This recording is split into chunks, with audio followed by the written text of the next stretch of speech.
Yeah. You are a son of a bitch. Un saluto a tutti. What's up, everybody? Welcome back to the HAC Victory Mondays. God, we love those ones, Anthony, and we've had a lot of them. Nice change. And what do we got? I think we got a kit going out today. Oh yeah, You're an idiot. Three goals and a victory. We're gonna be giving away a kit today, maybe more because I'm in such a good damn mood. All right, top of the table, back where we belong. Oh, it's sweet. My. Look at us now. It is sweet. All right. Absolutely love it. We're going to take a little quick second here. Say what's up to everybody. We got Alex P in here. Ciao tutti. Sev, buongiorno, AJC Army, first place, baby. Hey, a little bit of a grind over the past couple of years, but we're back where we need to be, and we're fighting. Has and it been? What we need to do, Hasn't been too bad. 18 games unbeaten. Oh, yeah, baby. Hey, that's correct. Those big rigs. Those big rigs take a while to get going off the line. But hey, highway speeds, baby. Now, you're either part of the steamroller or the pavement now, baby. Ain't nobody stopping us. Honey, ciao, top of the table. Vincenzo G, there's nothing wrong with crazy when doing well and criticizing when subpar. Hey, we do that all the time. We do that all the time. The criticisms, we're going to talk about Juventus back on top because that's the theme of the show today. Mm-hmm. And it's not just Juventus like as a club, but it's just the individuals that have found themselves back on top and how they have done it. All right. Mm-hmm. And through the player performances, we've got a lot to talk about. All right. In terms of praise. And we're going to talk a little bit about agendas because our very own Lex dropped a little tweet out there, and I might have to take a little shot at Lex there, but I'll be nice, everybody. Do it. No, you won't. I won't be.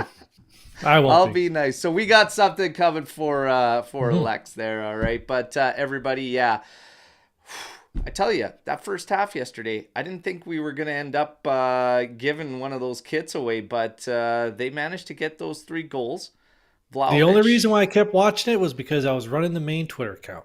Other than that, I probably would have shut it off. I don't really shut off games. I'm being facetious. People say, "Oh, I turned the game off." No, you don't. You watch the game. You will sit there and you will watch the whole goddamn thing, like I did. Great second half. We can probably just skip to the 45th minute if you want when we do the recap. Well, I tell you, we're going to get into this recap, and real quick, I just want to give everybody the lowdown on the news because there isn't a whole bunch, but McKennie just more and more reports that he's staring down the barrel of renewal to probably 2028, all right? And it should be arriving next month. We're very, very close to February.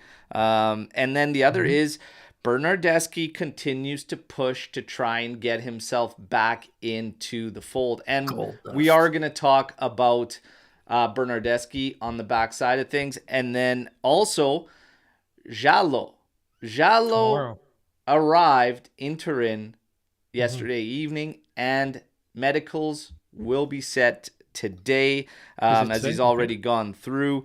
Jallo's one that actually does kind of excite me because of such a cheap deal, and the payoff could be big if we get it right. But of course, everybody, we have to wait as he has just returned to full training. So the constant question from many is, when do we see Jallo play? I couldn't even tell you right now because I don't know how far along. He was literally like 3 weeks ago, Mirko Di Natale reported that he just got back to full training.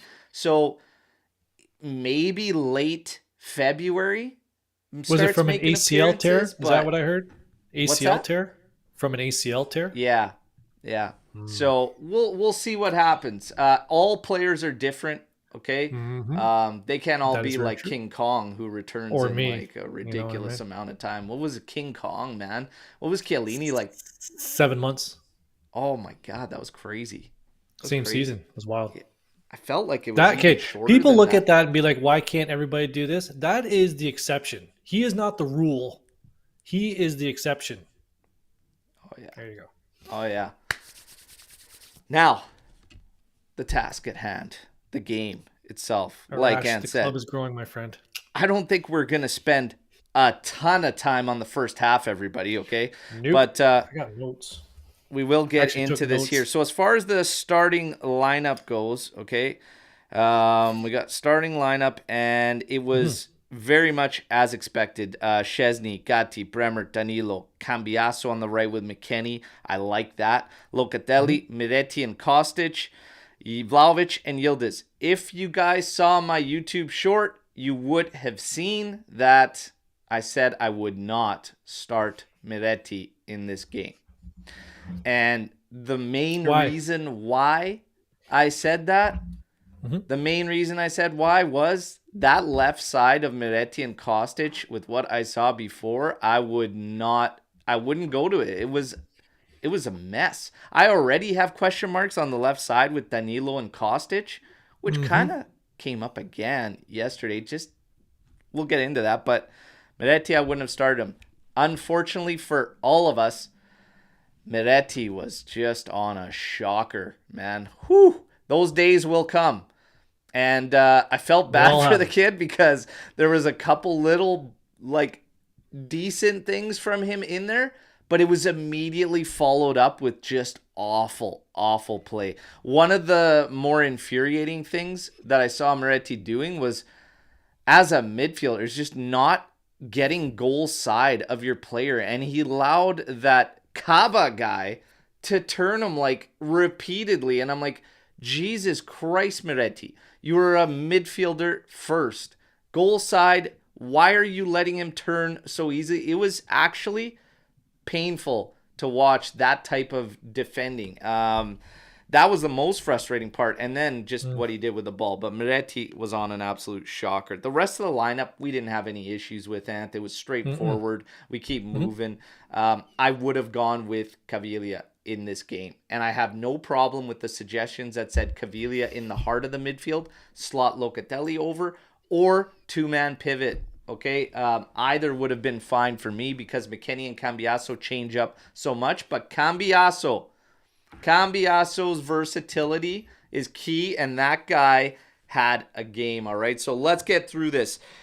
First half, we probably have about like 3 things to talk about and nothing more. And yeah, that's just the way it played out, okay? You've got Kristovic working at the top of the area in the 4th minute. Took Juve about 8 minutes to kind of, okay, let's get into this and kind of push back at Lecce. The start was pretty much... 9th minute. Yeah. 9th minute we started turning around. And Kristovic working at the top of the area, gets a shot off. His planted foot slipped, and Szczesny was all over that. Just watches it wide. 10th minute, corner kick. McKennie gets way up on this one, but cleared off by Kristovic. That number 9 for Lecce is like very, very, almost overly aggressive. He was everywhere, okay? And there was a bunch that said in the live chat they didn't think he was going to make it through the game, but managed to get through it and whatnot. But yeah, very aggressive player there. Danilo missed that. Danilo missed redirecting McKennie's header by about that much. I know. That would have been very, very nice, but just couldn't get to that. Yildiz and Vlahović in the 12th minute linking up in the area on a nice little interchange. Vlahović lays it off for Kostic, has a hit just over target. If he would have got it a little more short side, I think he would have really gave Falcone some problems. But nonetheless, that was really the best of it. And to be honest, the rest of the half, there's nothing much to talk about. Let me check my notes here. Nothing. I have right here in my notes, forgettable half. Yeah, very nothing. Flat, uninspiring half from Juventus. Passing was terrible. No creativity. It was almost, it was kind of scary. And we were talking in the group chat at halftime, and Lou brought up the point that this is par for the course whenever we play these lower mid-table teams. I'm like, really? So I didn't think so, but I look at the numbers. Last time we played Lecce 1-0. Who else is a lower mid-table team? Verona 1-0. Cagliari 2-1. Monza 2-1. Right? When you look at these games here, like who else was there? Salernitana 2-1. They had a red card. So these teams give us a bit of a fit, and it's just, no real way around it. They came out punching. Lecce came out and they were punching above their weight yesterday. I think only for the opening bit. Outside of that, they really didn't They do were being very much. physical in They're terms of their physicality. They were being very yeah. physical. Well, and that appeared too from us because it was just low energy. There was probably only a few bright spots in that half, and I'd probably say it was Cambiaso, Yes. Vlahović, Bremer, and Yes. Locatelli. Four guys. Agreed. McKennie, And yes, Adam, that's exactly how we played last year. It was going back to how we played last year. I'll give Great way to put McKennie it. in there too because at least his energy was there and whatnot. But really, the guys that were shining through were Loca, Bremer, Vlahović, and Cambiaso. Agreed. It was just low energy. 50-50s were lost everywhere, and that's why I think that's more what I think you're alluding to is the That's right. 50-50s. Lecce was Yep. kind of on them more and a little after They it. So weren't we hurting needed a us. boost. We needed energy. That's And for to sure. be honest, we talked about it earlier with Miretti. That sub needed to be made at the 45th minute and just set the tone for the second half. Set He the waited tone. a bit. He gave him a little bit extra leash there. He got another 55th. 10 minutes Yeah. before Miretti gets subbed off around the 55th minute. We get to the second half. Now, there is a shot, and again, this left side for me with Kostic and Danilo, you guys, I don't know how everybody else feels, but for me, it just feels shaky to me. It just feels shaky to me. Really, the only good times that teams can really generate to us seems to be from that side. And it's almost appearing every game where you see these balls that beat that side, these through balls, these over the top balls, and they're getting beat and they're gaining space on us. They did this on one. Almqvist turns the edge on Bremer, and Bremer cleans it up wonderfully. Shouts and lobbying for a PK, never a PK. Never a PK on that Oh, one. wasn't they looked at it, but you could see the referee calling it off, talking to the Lecce players, he was calling it off. So Yeah, never a PK. Now, called shoulder to shoulder. Miretti subbed out. We talked about it 55th minute. Hmm. Cambiaso slid inside with Weah coming out there. Cambiaso is so versatile and he's just so Hmm. smart. He is so smart as a player. And these guys are so massive to teams when you can have utility guys. But let's go through the list because these guys need some love. Because it's not just Cambiaso. McKennie has been versatile this season. Hmm. Weah has been versatile for us, and he's just getting back into the fold. I still have solid hopes for Weah, and I I think still he's still stand. getting into because he's still come back from that injury. Like he Yeah, should be fully fit, but I think he's still on the ramp up from coming back. the versatility from these Hmm. guys is going to prove massive. But Cambiaso, like I said, could be in the discussion for man of the match, which we will get to later Hmm. on. So 55th minute, Miretti comes in, and man, it was almost like instant. Almost Instantaneous. instant. So McKennie with a breakout for Juventus off a nice touch in from Vlahović. One touch Hmm. in, McKennie breaks through, and he lays this one on Yildiz. What a touch from Yildiz to settle Hmm. this ball. Pretty standard. Okay, settles this one nicely. Takes a hard low shot, forces Falcone on a Hmm. rebound, but Cambiaso never stops The his run. hustle. Kept The going hustle. because the rebound wasn't that far, but Falcone can't get to it because Cambiaso's right there applying the pressure. He gets it. He takes a look up. Okay, Hmm. takes a look up, sees a target, drops the ball right where he has to, and Vlahović, that's a hell of a finish. That is a hell of a finish from Dusan Vlahović. I was surprised he chose the inside of the foot, like the instep there, but and he Odd did height. kind of muff it. He did kind of He muff did. it, but he put it in the perfect spot. All they could do is stare and watch. 1-0. There you go. That's his Beautiful, job. beautiful goal. And that's what people I've been sitting in this chair talking into this camera saying that Vlahovic is our guy, but I've admitted he's got to do his job and put the ball in the back of the net. Even those half chances, that one was an odd height instep bouncer. He's starting to finish those ones that like we if he had missed that we wouldn't have. I don't think we would have said wow, you got to kind of finish that one. I think some people would have given him a pass, but now he's starting to finish the ones that are like the 75% chance ones and the 60% chance ones. Now that he's firing, look out.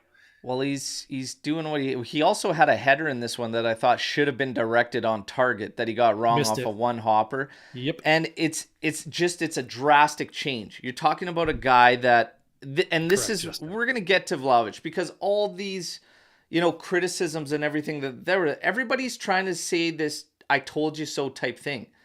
But the funny thing is nothing's changed. Nothing's changed. The biggest thing that's changed, this guy is finally confident. Now we're He scoring. doesn't look like he doesn't look Great. anxious anymore. He just looks like Max says, calm and serene. He looks like he's got that belief in himself now.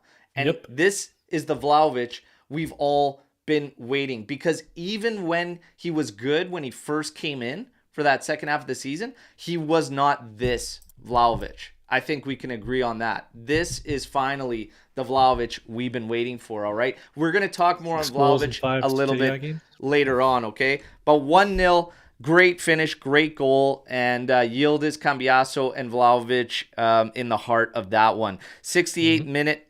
This is a beautiful ball from Kostic. Going to the back post there. McKennie could get his first, needs one, but that's the right call by Vlahović. You never 100%. take a chance. You make the touch in. It's his second goal of the game. And I feel bad for you, Mac, but that's the right play all day, every day. He heads it back post. It is going to go in, but you never take that chance to make sure that thing crosses. Oh, yeah, it's going in. It might hit the post, might pop back at the goalie. That is Dusan's job to make sure the ball goes in the back of the net. I have no problems. Oh, yeah. I feel bad for Mac a little bit. Okay. It is going in. A true friend would have just stood by the post and a true watch friend it in. Finishes. Nah, you better. I'm just joking. You got to finish it. And sorry, Mac. It is what it is. 75th minute, Doku with a great collect, cuts inside. This is probably Lecce's best opportunity. Tech read this thing before this guy even wound up for the shot, and he's there curling back post. Tech's there, catches it, no rebound. Tech was on it for as far as when he did have work to do. He was already a step ahead of every shooter from Lecce, so great stuff there. 84th minute, Illing Jr. is in the match at this time. I didn't think we were going to hit the giveaway, everybody. Beautiful cross, and Bremer's an absolute unit, all right? And there we go. Bremer hits it for 3-0. The freight train keeps rolling on. We get the hell out of Lecce, and I didn't think we would hit that after the first half, but here we are, top of the table. Keep that pressure going for Inter. It's beautiful. It's all good stuff, everybody. 300th victory for Max Allegri. We're going to get into all of this right now, okay? So now, and yes, McKennie gets the assist on that one. There you go. Now, guys, get those likes up too, okay? Giveaway, I see the giveaways. No, you did not miss it. Giveaway will still be coming, okay? Settle down. Now, you'll get your chance. And you know what? Kostic, that was a beautiful cross. So Animesh saying beautiful cross. Absolutely. Now, man of the match, Dusan. It's Dusan. Honorable mention for me for Cambiasso. Bremer gave Kristovic fits. He's an absolute unit. Locatelli, I think, could be in a show too, but ultimately, you needed the goals there, and that first finish was a hell of a finish. The floodgates kind of opened after that. I'm going to go Vlahović for sure. Anth, who you got? Well, I wrote 3 names down, and I wrote them in the order I thought I would vote in, and then we kind of went through everything. You went through the highlights, and people are talking here. I'm going to go with the order, and these are 1A, B, and C. It's tough to pick one above the others, so I went Cambiasso, then Bremer, then Vlahović. And so I'll go with Cambiasso as my man of the match. There you go. His hustle created that first goal. Right? Keeping it in his vision. Here's my thing is that I give it the edge to Vlahović because it was steady from start to finish. Agreed. So his performance was there start to finish. Cambiasso we needed to get him involved more. And I said that at halftime. I said, you have to get Cambiasso more involved in this match because he looked the most threatening in the first half. But he wasn't on the ball nearly enough. So his first half still overall left a lot to be desired, not from a fault of his own. We just didn't get him involved enough. Once he got involved more, things started to turn. So, yeah, and credit to Max Allegri. Allegri? And Adam's got Allegri, man, the man. This guy continues to do what we have always expected from Max, and that's pulling the right strings at the right time. All right. And it's been paying dividends. What the guys are doing as substitutes coming on is absolutely massive. Okay. But can I make a comment here on Edgar's post here? Let's look at the numbers. So he scored the game winner against Udinese, had our only goal against Bologna in that 1-1 draw. I think he scored 2 against Lazio, game winner as well in that one. He scored against Inter, which put us up 1-0. Scored the game winner against Frosinone. Scored the game winner against Salernitana. We've gone through it in bigger games, and against the big clubs, he's been good. But the problem is that still fresh in our mind, that attitude. There's been a big shift with Vlahović since about October. Late September, October. This is not the Vlahović we've been seeing. Okay, I agree. This is a completely new Vlahović, and maybe the guy just needed to get laid. Okay, because all of a sudden he's got some new broad in his life, and whoever she is, you hang on to her, okay, with everything you have. Grim death. You hold on to her like grim death. You stay together for life, okay? Yes. Double Vlahović, put a goddamn ring on it, all right? You are a new man. So the power of a woman, I tell you, everybody, okay? But the confidence is there, way. And now he believes, okay? But good for him, okay? Good for you, buddy. Yeah. Hey, everybody knows, a new woman in your life back in your single days, and you got a little pep to your step, and you're playing sports and stuff. Oh yeah. But apparently, and I don't know. Everybody's saying he's got some new girlfriend, but I think he's been with her since summer or something like that, or I don't know what the story is. But anyways, good for him. Not a bad idea, Adam. Maybe we can send her some flowers as a thank you from the AJC. Yeah, massive thank you from all of us, okay? Now, let's go with this. Okay? Vlahović, as far as he goes, we can all agree this is the Vlahović we've been waiting for and we're expecting. And there is a shift there for those that want to say, he's needed to step it up and everything. I think the criticisms were fair. We're talking about a guy that has gone from missing sitters to starting to hit those 75% chances, those half chances and whatnot, and feeling it and visibly feeling it. Okay. So it's a night and day difference. And his hold up play has been unbelievable. But through all the difference in opinions, okay, because, I always want to remind everybody to take it easy when we're out there on social media, and I don't personally care. People come at me all the time for my opinions. Yesterday, I had to fight a fight for Sule and why I would sell him because it's pure profit, and every goal he scores, I'm thinking cha-ching. But nonetheless, it's always an I told you so moment and everything like that. But I want to remind everybody that with Vlahović and even our own Omer here, that came back at me and said, no, I'm not done with Vlahović. I said, I'm not done with him, but if things don't turn around quickly, that salary is a problem because you've been pretty steady on that. You can't have Vlahović going through struggles or any question marks. If you're on that money, there should be no question marks. That's what he's bringing us now. He's eliminating question marks based on that. If you get that consistently and he's finishing the chances he needs to be, we have no problems. I don't even care about the salary because that's what he needs to be doing. But the point is, when we have these differences of opinions, what's one of the most common things we say? Okay? Because Omer said, I want to see him under a different coach. I want to see him in a different set. Nothing's changed. but Vlahović is all of a sudden delivering. Is he not? Hard to argue. Max Allegri. No, we need another coach. We're never going to score. We're never going to score more than one goal, whatever, in this setup and the way we play the approach. Got a ton of goals. We're starting to bang the goals. Guys, when the numbers are there, you really can't deny it. We create big chances with the top side in Serie A, the one that's got way more quality than Juventus does. But here we are. We've missed the most big chances out of any team in the league. Those numbers were undeniable. They always were undeniable. Yesterday, you have another game where Juventus allowed Lecce to create 0 big chances. 0. And Juve, 4 big chances, bang in 2 of them. That's what we should have been doing the whole time. We were going through games with 3 big chances and none scored.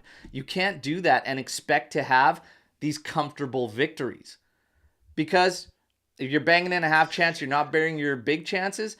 This is the difference between making things a little more comfortable for yourself or not. But now all of a sudden our strikers rolling. Guys are finding roles, these unsung heroes that aren't the flashiest, that have all found a way to impact this team positively. But the truth in the answer is the difference of opinions. Everybody's kind of right. Everybody's kind of right. I was about to get to that. It's what, and everyone wants to say, I told you so, but it's, well, what's right? Is it Max getting it right? Because he hasn't changed players. His system hasn't changed. No. Is it because his message is finally getting through? Is it because we got some players out of the change room that could have been causing issues? Is it now our players finally understand their roles and they're more confident in what they have to do? I think it's all the above. I think it's everybody's opinion. I think it's a big melting pot of everything is just clicking.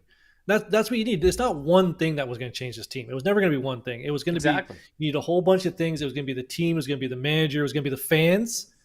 Can't count out the fans who are there showing up home and away. So I think everybody's right in this one. It's always that answer is kind of like in between, all right? But I think we're starting to see that, the guys are starting to execute better, for sure. Okay?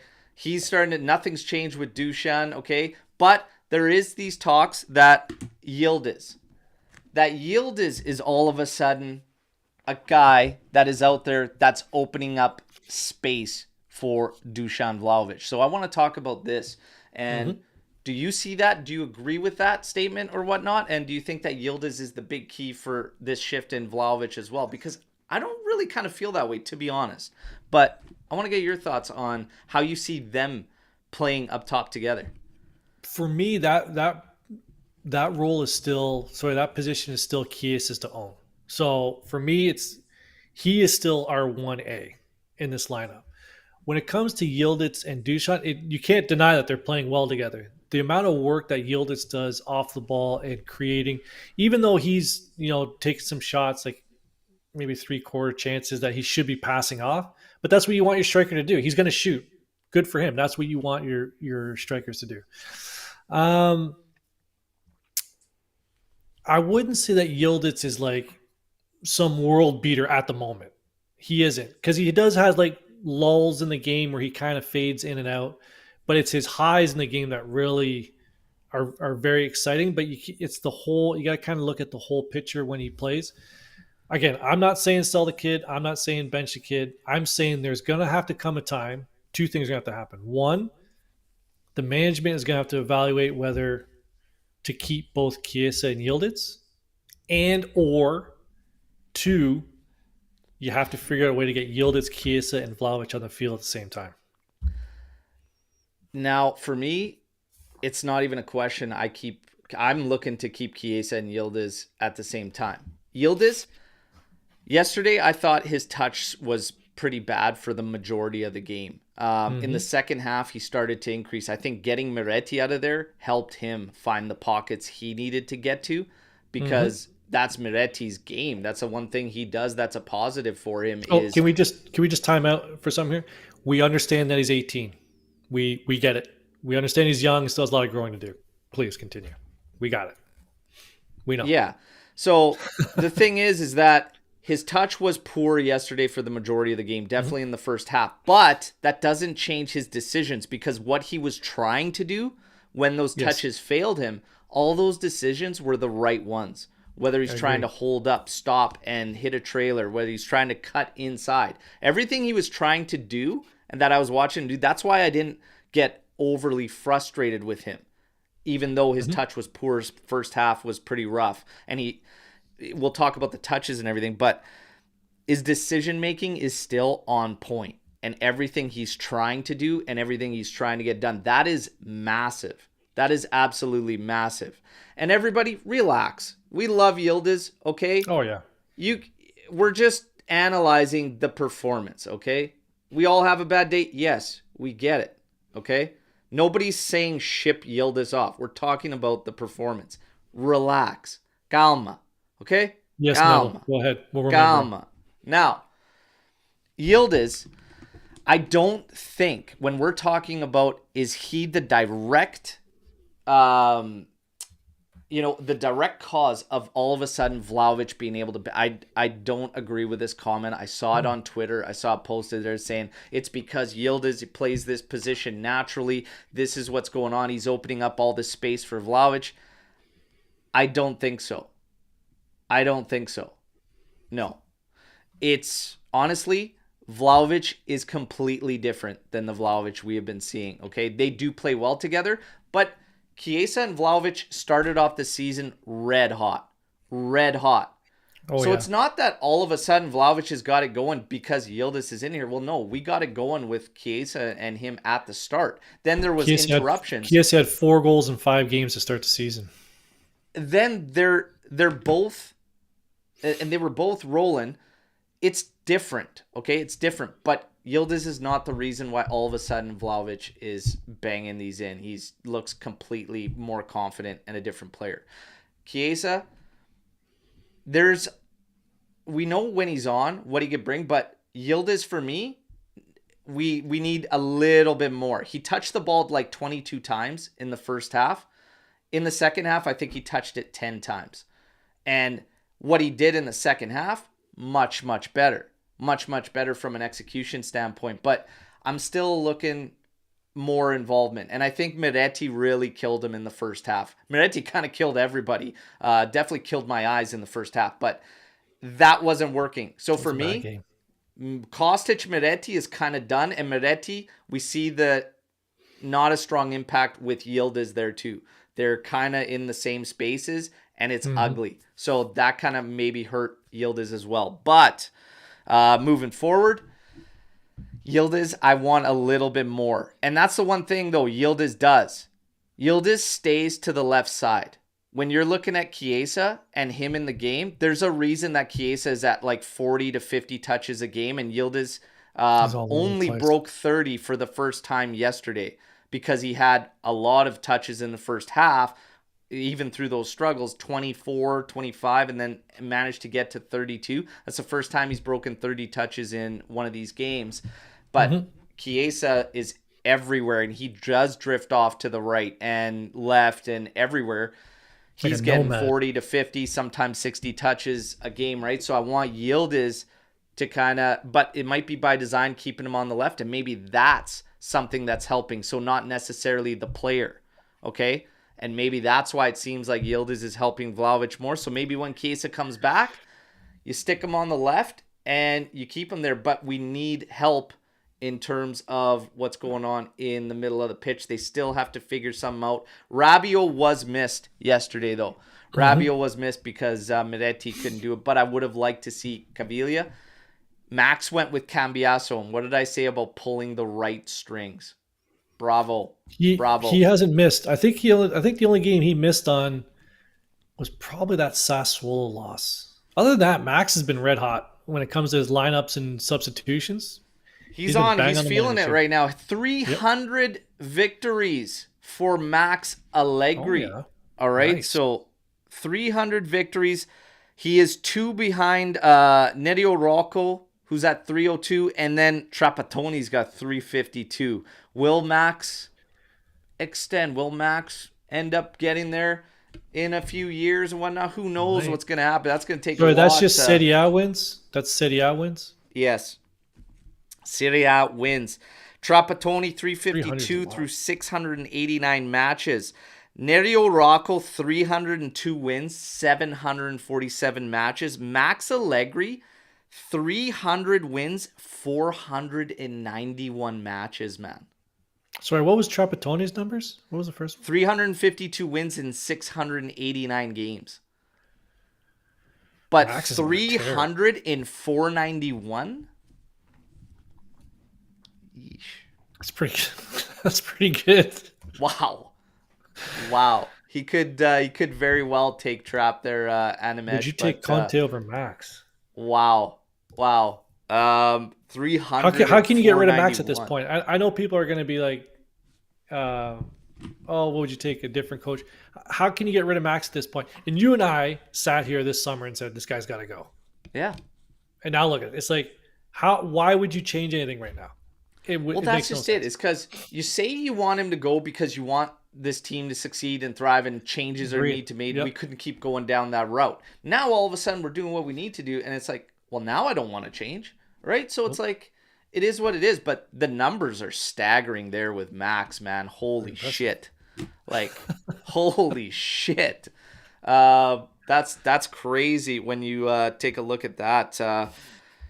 But good on him. Good on him. I give him all the credit in the world because, like you guys saw us sit here in these chairs through the summer, and I did not expect this turnaround. But we do have to talk about Max because my good friend John Groh has members of his fan club that, and John was with us. Okay? John was with us in the summer saying, you know what? We need to make a change, and I think we do need to cut Max loose and whatnot. But now, he's proven us wrong. Okay, good on you. We're moving. Mm-hmm. Max is a non-topic right now for the moment. We see where the chips fall at season's end. But the reason I bring it up is because there's still some Juventini out there that say that this season is a failure if Max does not win the Scudetto. Ant, your thoughts on that? Well, I can look back at my preseason predictions. I have right here in my notebook. I said 100% Juventus is winning the Scudetto this year. Mid-season, I also said I'm still 100% confident we're going to win the Scudetto. Now, does that mean we were odds-on favorites to win at the beginning of the year? No. 99% of the people out there, including you, said top two. You were thinking top two, top three. Like your whole thing was let's compete, and they're doing that. If he doesn't win this, Coppa Italia is something that he should win. I would not bury Max if he didn't win the Scudetto this year.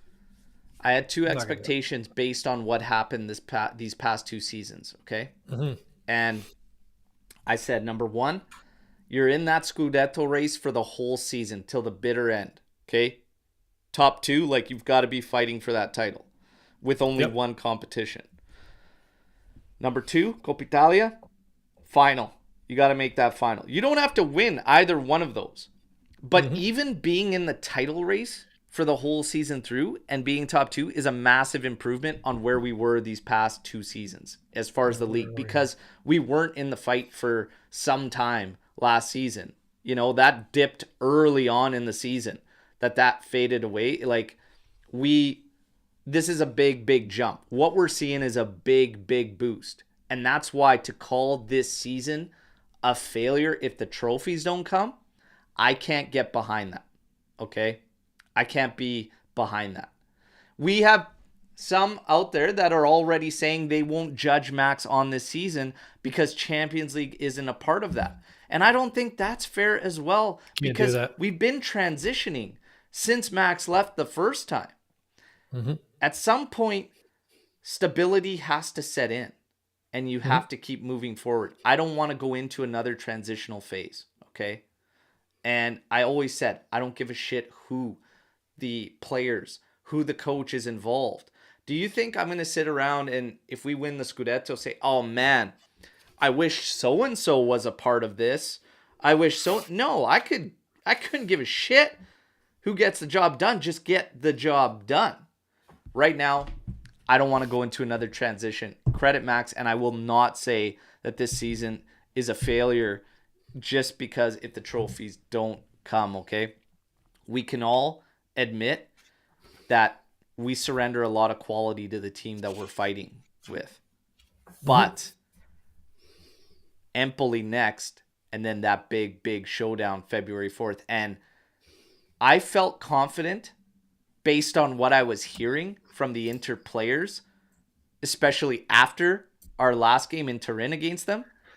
Now that Juve's got the scoring boots on, I feel really, really good going into that game. Momentum is a powerful thing in sports, Ant. And we got that it. game's away, right? Yeah, San Siro. Whatever. I'm ready. The boys are ready. It's going to be... The guts aren't churning yet. We got lots of time. We got to deal with Empoli first. It's going to be a beauty, okay? And Empoli, yeah, they got a good win against Monza, which actually surprised me coming out of this weekend. And that's something, too, that I really think this team has been doing. They've been taking it one game at a time, and it shows. They're not... I guarantee you there's not one player looking seriously towards that Inter game right now. They're dealing with this one match at a time. Yeah. And they've all bought in. They're all doing a magnificent job. Like, let's just keep it rolling, okay? But the one thing you can always bank on with us is the defense. For me, the defense is still solid. I have question marks over that left side, but I'm okay with it. As far as we get into with the defensive side, Locatelli yesterday, I finally saw people giving him some damn props on social media and stuff like that. And I think it was well deserved. Yep. For me, the work that he does in terms of the defensive side of things is unquestionable and unmatchable. Unmatchable by anybody else that plays in that role that we currently have, okay? Yes, guys can fill in. It's not quite the same. The guy gives us stability, okay? And everybody knows that I like the guy. I've been backing him all along. Do I admit that there's been struggles there? Absolutely. He had a bit of a lull there. Yep. I will say this. His influence and impact is starting to shift more and more up the pitch. We didn't see it yesterday because, to be honest, I think Rabiot is a big part of that. Over the past few games, I've been hinting that you could see it switch into that in match, but Rabiot and Locatelli are starting to form this natural two-man pivot midfield, and it's starting to work beautifully, and it's helping Locatelli get further up the pitch as well and start to impact and influence the games further up the pitch. I've seen that start to change. I want to see more of that, but of course, we got to get Rabiot back in the lineup. There was these discussions, okay, that we had on here, and some say, well, no, Rabiot affects the midfield much more. Locatelli affects the mid. The truth is, they both do it in different ways. But together, Rabiot and Locatelli, for me, need each other. And the kicker here in the midfield is that McKennie has made himself a guy that you have to have on your starting lineup. Unbenchable. Yeah. And again, giving love to these guys, kind of the way Juve was built. All these non-flashy guys that get the job done. Cambiaso, Weah could be one of those guys with the versatility. McKennie has given us the versatility. These guys are massive. Gatti. I see Gatti there. His first half yesterday, he struggled a lot. Like, for God's sake, he couldn't read an aerial ball to save his life, Anth. Yeah, I didn't even notice him out there. Like, it was rough to see. Second half cleaned it up much better, but that was a rough first half for him. They got a volley opportunity on a lobbed ball over the top that is an easy headed clearance away, and Gatti couldn't read it to save his life. And he was struggling a lot in the first half. I blame the lighting system in the stadium. Probably have some shit ass lighting system over there. Danilo, Bremer, Rugani. Okay, for me, I want to shore up that left side because even through Gatti, some struggles here and there, we know he needs polishing. The left side for me is still suspect. Danilo and Kostic, and Kostic in general takes a lot of flack Mm-hmm. I understand from a balance standpoint playing Kostic. Yesterday though, him and Moretti for me is just a mess. That can't. It wasn't good.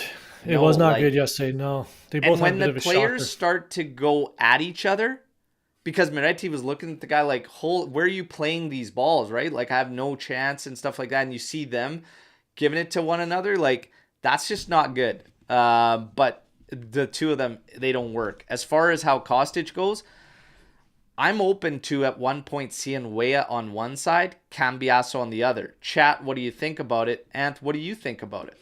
I don't I like think that's. breaking up McKennie and Cambiasso on the right, but I'm open to try it. Hmm. I think that's going to be just the natural progression of this team. Is there's a lot of smoke in terms of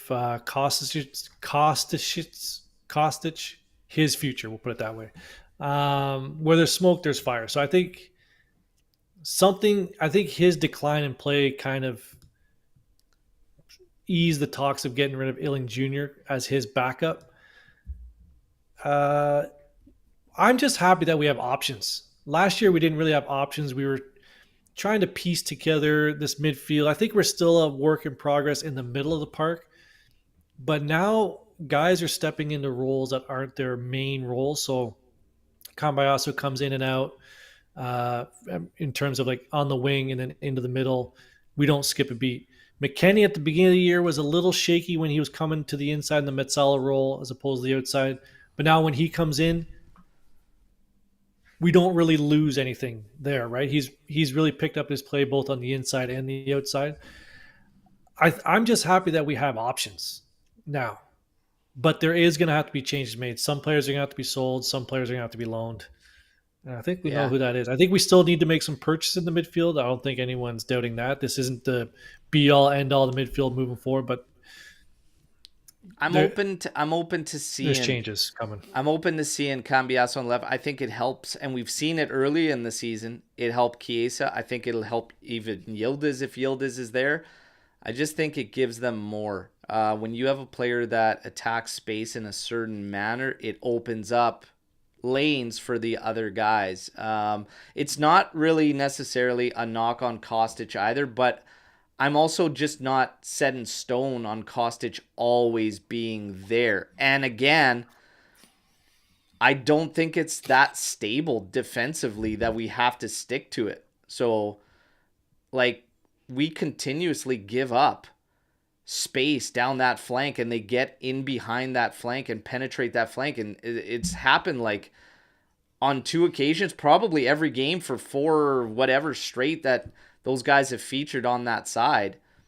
I don't feel like defensive stability is really that be all end all. And Cambiasso, he's been doing very, very well. Like, he's been reading the game so well. Even Weah, when he stepped in yesterday, he didn't just go guns blazing up and attack. Like, he Nope. hung back, he waited, he kind of got a read for what was going on, and then just kind of started to get higher and higher up the pitch there. For me, I think it's something that's worth trying. I just don't like when, and I mean, everything is working now. We're doing well, but I think competition at spots is massive, and I think it's playing a part as to how It's these showing. guys. Yeah, I think that's a It's really big part showing. of why these guys are finding their home amongst these squads and being able to have impacts, right? So Yep. one way or another, it's all good. It's all positive. And even if we're talking about trying these changes, the one positive out of it all is what I've been saying for weeks now. Max has options because of this. Yep. So no matter how these guys are getting the minutes, they're finding ways, but he's got options. And it showed yesterday. He The could have only gone the to only time Cabilia. yeah, the only time we question a change, I think, and I'm not. I don't want this to sound like a joke, but it's going to sound sort of funny. Is when Sandro comes in at left back. I think that's the only time when we're like, oof. Any other change, it's like okay, like for like, we're not losing anything at positions. Maybe striker, you can. But I've if you're seen going people to make do the argument. that too, make it like yesterday. You're up 3 or whatever, you're comfortable. Okay, that's a time, Right. On a scale from 1 to Sandra, I still love that. But nonetheless, The lads are rolling. The lads are cooking. Okay. Will somebody come in the good. Mercado? We still have to wait. We have to see. But you guys, drop a like on the video right Come now. on. We always tell you, feel free to clip whatever you like out of shows. Share the content. We appreciate all the support. The merch, the guys that are showing love through that, we appreciate it. The super chat through the watch alongs yesterday, great watch along as always. I love bringing you that. Okay, we are very close to 5K, which is a beautiful, beautiful achievement for the channel. And we just passed 9,000 on Twitter. 9K on Twitter. There's no signs of stopping or slowing down. All right, we're just cooking, and we're gonna get to the fun, baby, because the receipts, I keep all of them. You guys know that. And just wait and see, because if 39 does in fact come home this season, oh baby, are those fucking chihuahuas gonna get it. Okay, they're gonna get it. That Alberto celebration that came out yesterday with the machine gun tape, oh yeah, they're all gonna get it. Now kits, Oh my God. I think we should give some kits away. You want to know something? I think I deserve one. I don't have any kits. I'm looking at a bunch behind you. Yeah, framed. okay. We should give some to the people out here. Why not? One? Now, How many? Okay, hang on. Let anybody who's new to the channel, hang on. Chucklehead over here, I think it was March or February last year, you said if Max is the coach in 2023-2024 season, I'll give away 10 kits. Yeah. That's Bumblehead over here. Now, Hey, you know how what? many of the 10 have you given away so far? 5? I got another 4 here, and we've given away 4 already. That's 8, so there's another 2 coming. So we got another 6. So 4 here now, 2 coming. That's 6. So 4 have been given away. So 4 begin. We still have 6 to go. So today, I wasn't on the show yesterday, but yesterday you made the bet that if Lecce scores 3, if Juventus scores 3 against Lecce, you will give away another shirt. No, it's out of these kits. I understand that, but that's why there's a giveaway today. Yeah. Because of you. We're giving Again. one of these away right now. Okay. Yes. But first, Animesh. Yep. I need Where is Animesh he? to drop a comment here. I don't know if he's still in there at this point. Okay. Animesh, where are you? Animesh. Hello? Let's Animesh. wait for Animesh here, okay? Because, yeah, I've got to address Animesh. Okay. But look at everybody's he's firing here. He's here. Yeah, and I fully expected that. Animesh is a long time supporter of the channel. He As long is as the I've been here. longest standing membership sub for the channel and everything. So aside from the giveaway from the Lecce game, Animesh, I'd like to offer you a kit. So reach out to us. All right. And reach out to me. We have you on WhatsApp. You're in the group chat, everything. Animesh, reach out and we will give you a kit. All right. And thank you for the continuous much support appreciated. that's been nonstop. You are one of the OGs. All right. And it's much appreciated. All right. Thank you. Now, as for everyone else, okay? All right. How often do I get my hair cut? That's the question.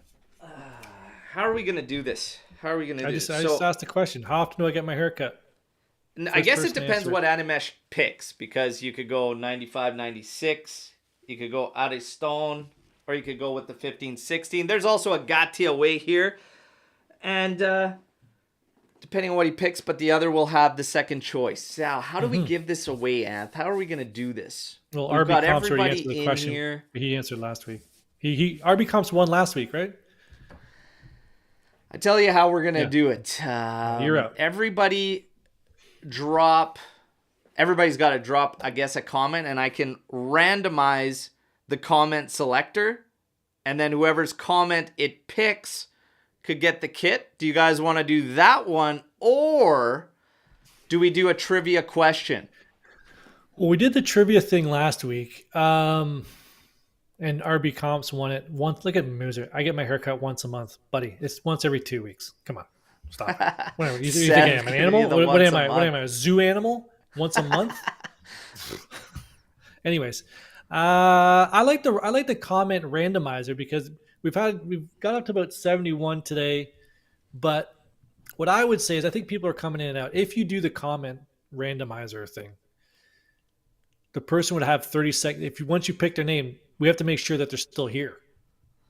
Okay. Right? So it's essentially just spinning the wheel of the mouse on the chat, and whoever it lands on gets it. Yep. So if you haven't dropped a comment, this is your chance. I'm going to give you drop a comment? How do I 2 do minutes that? to drop one. But there are some that want the trivia, but we did trivia last time. Let's do it random, okay? Let's do it random. I like the random. Okay. And again, couple of minutes here, and then we're going to let it rock, okay? So I'll give you a couple of minutes here. Storm the Barn, by the way. There were some in the chat. They're gone now because everybody's trying to get comments in for this random generator. I'll scroll up. Let's see what we got here. I didn't see any come in.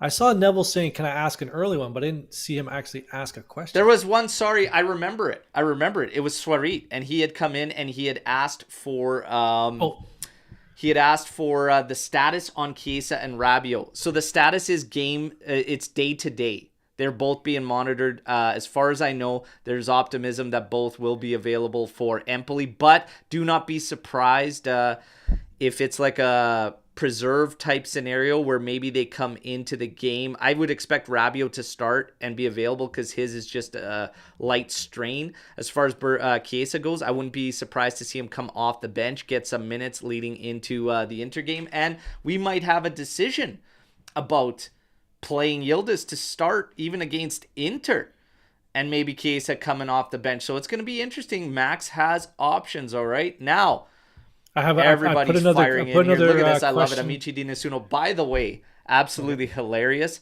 But yet again, on the live watch along, Coco Melon strikes again. We needed a goal, and I can't remember the game. It was as a joke. We were playing awful. We couldn't score, and it was James Lapierre from the Vancouver official fan club says, "You know what? I'm going to go watch Coco Melon with my kid," and bang, we scored. And right since that moment, the ongoing joke has been say Coco Melon when we need goals. We said it yesterday, and literally in like 2 minutes, the team scores. It's absolutely hilarious. So Coco Melon has become the magic word around Juventus and needing them to score. Absolutely hilarious. The only downside to that is when I'm watching the live watch along and I'm yelling Coco Melon, my kids think that Coco Melon's going on or there's like a Coco Melon party and they want to jump in here. But it's absolutely gold. So there's enough comments in here. Let's show some love. Again, if you haven't dropped a like on the video, let's do that. But here it goes. Random comment generator. Good luck, everybody, okay?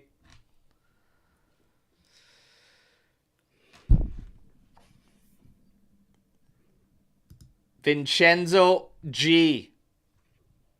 Vincenzo G gets it on the random comment generator. 30 seconds to comment. 30 seconds to comment. 30 seconds to comment, Vincenzo G. 30 seconds to comment. 30 seconds to comment. We have 20 seconds left. Imagine the stream died out for him or something, and he just Did he say no way? Because I see it. Oh. Did we just miss it? There he is. Boom. Boom. I'm here. Congratulations. Reach out to us on one of our social media platforms, all right? And we will hook you up, okay? Obviously, Animesh will get his choice. You will get your choice on the kits, all right? But congrats. And everybody else, don't worry. Don't worry. We have more. I'm a man of my word, okay? There's 2 more out of these ones, okay?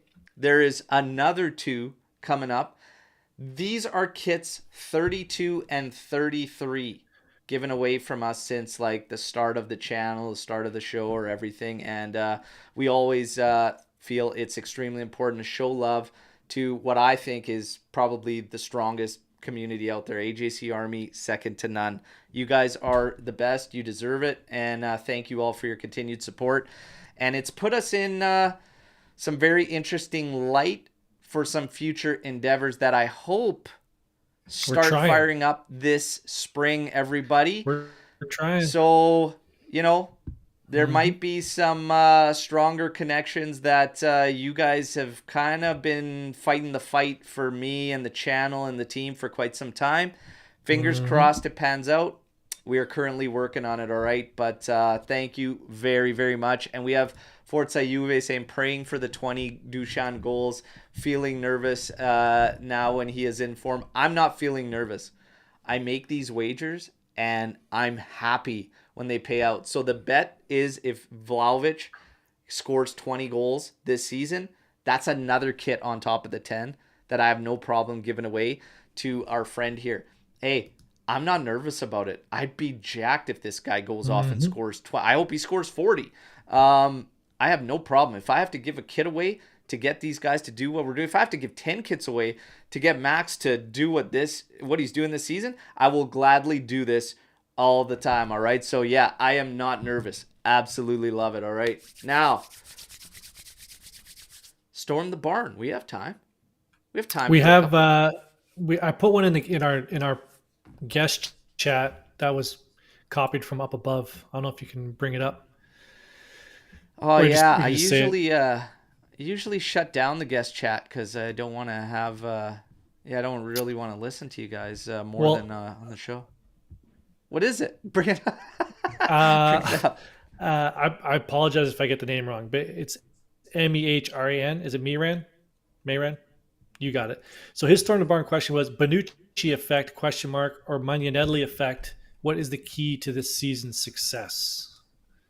Wow. Okay. So I have no problem firing away in here, to be honest. I think there's a definite cleanup in the locker room. Definite. And I don't think that we can really deny it anymore as far as Bonucci. There was also hints of Cuadrado kind of becoming an issue there. And if you think back to the time when players were speaking out about the approach and everything and what's going on, there was 3 guys. One of them's still currently here, but obviously is not a problem. Cuadrado, Bonucci, and even Tech, who never says anything, kind of spoke out about what was going on. But Bonucci and Quad are gone. And I think we can all agree, something I've been saying for a while, this team feels like a family again. Feels different. Yeah, they feel all together, all united, all for one. Like they are a unit. And you can't deny that. As far as Magnanelli, I would say I think at the start of the season, we were seeing almost maybe too much in terms of movement and everything, but we were getting results and stuff. But then all of a sudden we got smacked around by that blackout against Sassuolo. And then we kind of dialed it back. And I feel like everything began to be a little bit more calculated. Calculate is the best word. That's right. Yeah. We just started to become a little more calculated in terms of we don't have guys going all over the place and going all out for offense. It's very, very calculated, and guys are making timed runs, and we're trying to utilize space. And as that's happened, aside from guys that have left and aside from Magnanelli coming in, the players themselves, like we've given props to, have been putting Juve in a situation that as we get closer to the end of the season and the summer mercado, if things continue the way we are going right now, Juve's going to have a ton of difficult decisions to be made, and that's a very good problem to have. But the players are getting sold, kids. The players, Max, the coaching staff, management, all deserve a big pat on the back and just props because it's working. It's working. All right. Now, as far as what we go on and move forward and what's going to happen this season, I'm enjoying the ride right now. We're rolling. We're in everybody's roll heads. With it, kids. Yeah. Talk of the town is how you know Juve is back. All right. So Yeah, let's keep it going. George, in my opinion, the Scudetto is going to be decided at the match in the Miazza. Do you agree with that, Anth? I would have disagreed if they said the first match at home where we drew, but this match where it sits, we're going to assume that Inter is going to win, so we're going to be 2 points behind it. Let's just play the game. And their next Serie A match, we're 2 points behind going into this one. Going 5 points behind with 17 to go. Could mean the Scudetto. I don't see Inter dropping dropping 5 points for us to catch up. The way they're playing, a draw wouldn't kill us. Shooting from the hip, it is going to decide the Scudetto. We're going to win it. They won't be able to recoup. We're already in their heads. Now, and then there's that as well. Yes, I agree with speaking in a realistic, like if we're playing the game that if Juventus loses, I don't think it decides the Scudetto. No. The truth is, I don't think it decides the Scudetto either way. You can easily have a blackout game. We talk about momentum. Momentum is a crazy thing in sports. Mm-hmm. This can affect every single direction, okay? Again, look no further than to all the examples we've been faced with as our own club. All we heard about at the beginning of the season when things were going good ever since that Sassuolo blackout, this is unsustainable. We can't play this way. It's going to catch up to us. We're going to start dropping points. But the flip side the entire time was what? If we get scoring, then all of a sudden we're really cooking. Well, so far to 2024, that's been the case. And it's the same with this game. I'm looking at Inter, and things are going to ramp up for them, okay? This last blowout doesn't really change my mind. It's changed some of the Inter fans' mind, or at least they want to say that so that they don't appear to be nervous. Mark my words, they're nervous. And if they're not, they're living under a rock because they should be, okay? Because Max is becoming vintage Max. One of the things I said is if he figures it out and all of a sudden now it was the joke of the town around Serie A and everything. Oh, Max Allegri this, Max Allegri that. Look at what's going on with Juve. Yeah, I hope they keep him. I hope they extend him. God damn it. Now we found it. We figured it out and he's cooking. And now they're scared about an extension, whatever. Because the next run's going to be longer than our last one. This game does not decide it for me. It does not decide it for me. Okay. I think there's still a lot of work ahead. They are going to be making a push in Champions League, and they've got a tough match right off the get-go. I think there's some slip-ups. And momentum, talk about momentum, it could also fade for us. Like, it could fade for us. We have to be careful and whatnot. One game at a time. But I do not think that game decides the Scudetto. I think the Scudetto gets decided later on, closer to season's end. Will we be in for another Cinque Maggio? Who knows? Mm-hmm. Could it be possible, from Pierre here, that an Allegri sacking might be warranted depending not on if we lose, but how we lose Serie A? I'm an Allegri supporter, by the way. Okay, we're 15 points up on fourth at the moment. Like I don't really understand. Like if we finish 6 points back of Inter instead of 2, or we finish 1 point back. I think 1 point to Juventus's, in Juventus' eyes, 1 point is the same as 8 points back. We're second. If we finish in second place. Yeah, I don't know. Okay. I don't think so. Sure, it could be warranted if that how we lose is catastrophic from what's going on right now. Like we drop like 15 points. Yes. Like if we all of a sudden, like what we're seeing now, flips and we don't get the results. The exact opposite. Yeah. Yeah, the exact opposite would pretty much have to happen. That's the only how. 3-4-0. That could really warrant it. I mean, yeah. In a perfect world, we go into his final contract year.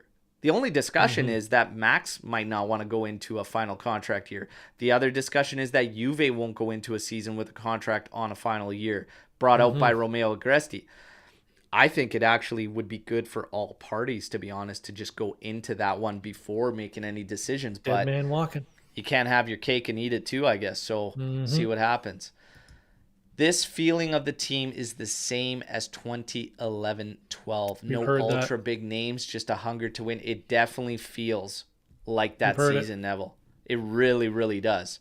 100%. 100% I get those vibes.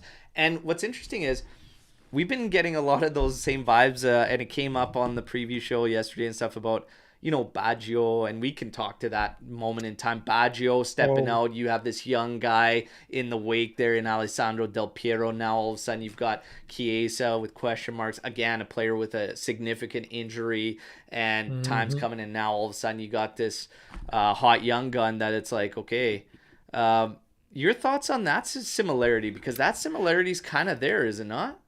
I brought it up in the group chat. You guys were talking about, I think I was the one who brought it up. I said, listen, I'm not comparing Baggio to Chiesa. I'm not even comparing the same. It's the same injury, but the rehab in 1993 compared to 2023 is completely different. Back then, you had to go full cast for like 6-7 weeks. Baggio had like 7 surgeries. It's the same in terms of the situation as a key player. Let's just do that. Yeah. Okay. So it has the same feeling that, you have the next guy in line. Is he going to Wally Pip the main guy out of that position? I think this one's different. That team was loaded back then too. Like that team was awesome. Yeah. I think this team has space for both. And I believe Chiesa is younger than Baggio was when in 1994. So it has the same feeling of it. I don't think it's anywhere near in terms of the player's status and where they are on the world stage. No. But I think it's a bit different in that both can fit in. But management's going to have some tough decisions next time. And that's what I mean is it's going to be a very, very interesting summer around Juventus. And for me, with Chiesa, I feel this way because we don't have a team strong enough in terms of ready now talent. So I'm looking to keep Yildiz and Chiesa. That's my goal right now if I'm Juventus, is we keep both of these guys. But the thing is that you're going to be stuck with some difficult decisions if Sule keeps going. But for me, Sule, everybody knows where I stand on that one. I'm thinking cha-ching, but those want to see him come in and get integrated. I don't know. I'm looking more towards number one. He's getting sold, everybody. That is pure profit there. Pure profit. Brought him in on $2 million, like in 2018 or something. Something like that. Pure profit. I don't think there's any player on this roster right now. And this is my challenge to everybody. I said, if you're looking to keep Sule around, who brings in that much capital immediately in one fell swoop? Chiesa brings in more. Not even.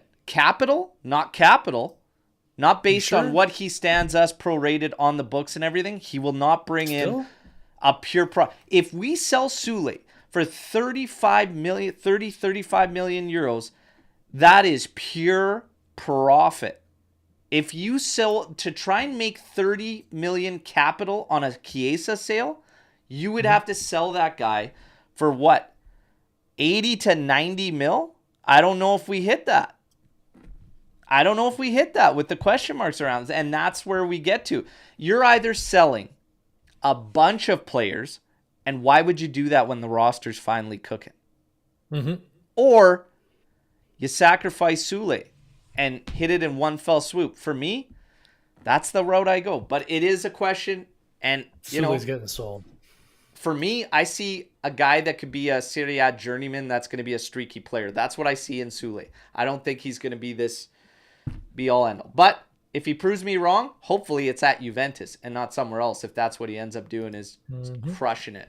Now, Neville, Guys, 51 points are to be played after the Inter game. Still a long way to go. Never forget 2002. Maybe another Hey, I said it. I think it's going to go down later on before this thing is decided. I would love nothing more than another Cinque Maggio. That is forever one of the best moments around this club, and me being a fan and whatnot, absolutely loved it. You guys talked about the 2011-2012 season. That was incredible going into that season, from finishing seventh, and really the expectations just kind of like, okay, let's see what we got. You got an older Pirlo coming in that, Milan turns their back on and everything, and Conte coming in, and the new stadium. It was just so much going on, and you're just like, okay, let's see it. And it just ended up being pure magic. Is there going to be magic this season? Let's see. One thing's for sure. I have been enjoying this ride way more than I have a season in a long time. Okay. Mm-hmm. The last time I probably like truly enjoyed a season is probably 17-18, where I was like Ronaldo's really first season. What was Ronaldo's first season? 18-19? And like really enjoying. And then it was like, okay, we're on the down with Allegri around, and then it's Sarri, it's Pirlo, and then it's the return. And it's been just this back and forth and so many question marks. We're finally getting stability, moving the right direction. I'm enjoying this year. I'm enjoying the games. And even through the 1-0, the Cortomusa, I was enjoying the games. I'm enjoying this Juventus because the identity is coming back. And one of the big things I talked about yesterday, Giuntoli. I trust Giuntoli. But furthermore, this came up in the AJC the members chat. This club has regained my trust, Anth. Yep. They've regained my trust because they showed me that trust the process in terms of with Max. They corrected the situation with the Ultras and brought the stadium atmosphere back, okay? And constantly work on developing a better atmosphere for the fans. This is things I can speak to, truly speak to you, no bullshit behind the scenes, that I know that there's ideas and things coming in place to enhance the fan experience at the stadium, okay? Furthermore, Giuntoli, there was an opportunity for us to make some moves that we didn't really believe in, but everything seems like it's going to be done on our terms, not just for the sake of doing something. And that makes me have full trust in Giuntoli as well. Right now, I am extremely happy as a Juventus fan. And for those, going back to one of the topics that came up earlier, trophies, if we don't get them, whatnot, I am still extremely happy. Unless there is a catastrophic turnaround, I am still very, very happy with the jump this team has made into this season. And we finally feel like Juventus, vintage Juventus, a family. They've regained my trust, man. They've regained my trust. Agree.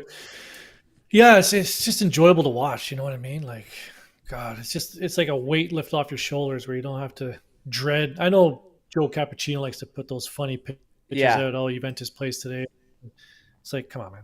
It's got. I know he's just doing it for fun, but this is an interesting question. I think we almost have to shut this down. But the Storm the Barn question there. Would you want Pogba back?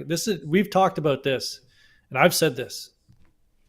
Pogba coming off a 7-month ban with no gameplay, even finishing a Chinese buffet completely full. So basically operating at 60% is better than Meretti at 100%. Going back to... So yes, I would take him for the last 2 months. I can't trust his body. So if he comes back, it would have to be a scenario where Juve didn't have the option to terminate. Because if they have the option to terminate, I think that's a blessing in disguise, and you take it and run.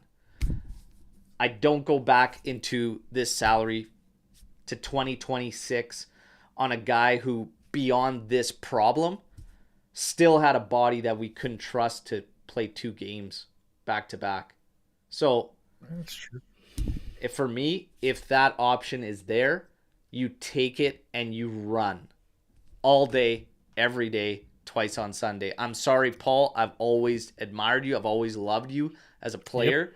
Yep. But Jesus, man, enough's enough. It's been a nightmare. Now, I do want to talk, and yes, I agree with Alex, terminate that salary if you have the option and look elsewhere. Given that Miretti starts anytime a midfielder gets injured, I'd gladly take Pogba back. So Miretti, I did say I got to talk about Lex out there. So Lex out there put out a tweet, okay? Maybe I'll put it out here. And it's pretty funny. But we got to pick on Lex. She always gets such a free ride, Such an easy ride. But let's get into it. She made a comment about Miretti. And it was, half the team is playing awful, but let's pick on Miretti because it's just agendas. It was something along those. I'm trying to find it now. But the truth is, I don't think it actually has anything to do with Miretti agendas. I would actually argue the opposite, that it's almost a Miretti, a young player agenda whenever you talk about these guys. Remember earlier when we were trying to analyze Yildiz's game? And it was just like, he's 18, like all that. It's like, hey, take it easy. Yep. I would actually argue it's the opposite, that the young guys, there's an agenda protecting these young guys beyond everything they are. There was guys coming after me for Illing Jr. when I was like, I don't think he's really shown enough that Kostic has to be benched and sat for him. I think they should rotate naturally anyways. But I don't think we have to put Illing Jr. As this blown up thing, because I kind of think we sometimes have this tendency of overrating these guys. And I think the young guys, there might be agendas protecting them rather than going at them. Everybody approaches it so softly. I just call it how it is. I don't have any agendas. Sandro is probably the only one. But outside of that, I think the young guys maybe get protected. And it's interesting because this question came up yesterday, and I'll ask you for your answers. Mm-hmm. Who's the most overrated player? Who's the most underrated player on the current roster? Miretti is totally overrated. It's not even close. And underrated, I don't think people rate McKennie as high as they should be rating him. Yeah. I had the young guys. Actually, no, I would say Rugani. I think Rugani gets a lot of hate for something anytime he makes a slight missed pass, there's Rugani again. Oh, here we go. He's played 2 bad games in 3 years. So I think I think the young guys, there's a couple young guys that are over, even through last season, not going on this one where he's not getting minutes, but Illing Jr. I think is potentially so overrated based on what fans think. And the fact that so many are don't sell him. I probably wouldn't lose sleep over Illing Jr., to be 100% honest. I like the guy. I think he should be getting more minutes than he has. But I think we tend to really overrate the young guys. And there was a lot of shouts for Chiesa as more overrated, but I'm no, God, no. I can't agree with that. I think one of those young guys is along the lines. Miretti probably being the one. Luca underrated. I'm in there. Want to see Sandro on the podcast? Oh my God.